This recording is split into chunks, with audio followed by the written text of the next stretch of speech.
In today's video, I'm gonna show you how to fix slow downloading in less than 1 minute. So all what you have to do is simple. Just go to the top corner, click on those three dots and go down to settings. And now all what you have to do is go here and search for flags like this, and then search for parallel downloading and make sure to enable it like this and click relaunch.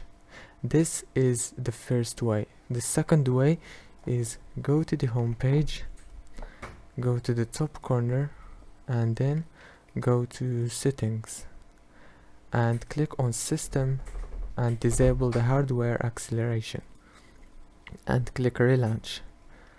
And the last way is you have to go down here, click on here and open task manager, go to details, go to Chrome browser, click on your right mouse and go to set priority and choose high.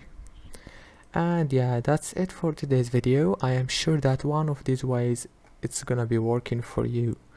So don't forget to like, subscribe. Thank you for watching.